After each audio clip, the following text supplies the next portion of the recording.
The United States and Iran have traded attacks for a 10th consecutive night in the Strait of Hormuz.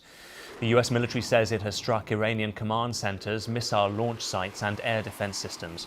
Iran says it struck 2 oil tankers which are now on fire in the strait and targeted American military assets in Bahrain and Kuwait. For more on that, here's our Middle East correspondent Yolande now.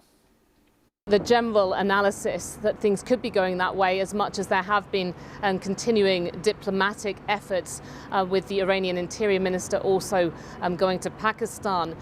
Yesterday he'll be speaking to the Prime Minister there, and Pakistan of course has been a mediating country. But look, all that's happened since yesterday. We've now got the Jordanians also coming out saying that their armed forces have intercepted 5 drones last night and this morning that were launched at Jordanian territory from Iran. Iran's retaliation has really been focused though on the Gulf, Bahrain and Kuwait once again, which both have US military bases there.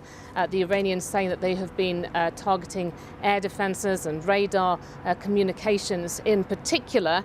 The Revolutionary Guards of Iran saying there are massive fires on these 2 tankers in the Strait of Hormuz. Certainly we're getting multiple reports about a projectile having hit 1 tanker 8 nautical miles off the coast of Oman, with the crew said to have safely disembarked from that vessel, making it into a lifeboat with no environmental consequences there. But what this really illustrates is that Iran is not loosening its grip on the Strait of Hormuz.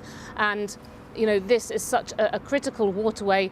The US has said that the point of its strikes on Iran, which have targeted multiple Iranian cities overnight for the 10th night in a row, that the point is to degrade Iran's capability of attacking commercial shipping going through the Strait of Hormuz. It's insisting that there is still commercial shipping transiting the strait, but you can see that this is a much reduced level from before the war started at the very end of February, and of course with much greater risk to the vessels involved.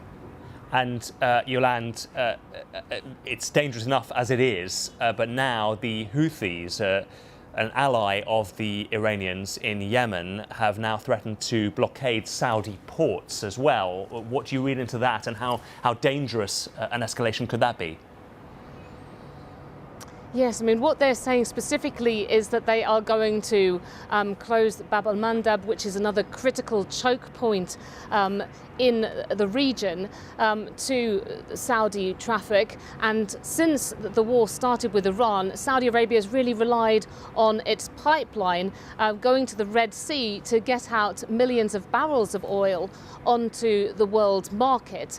Now, in the past, the Houthis have already proven that they do have the ability to target vessels going through that important choke point in the Red Sea, between the Red Sea and the Gulf of Aden, and have attacked more than 100 vessels there during the Israel-Hamas war in Gaza. But the Saudis are saying that the military will not allow this to happen. It is another really important spot of the Middle East that we now have to watch.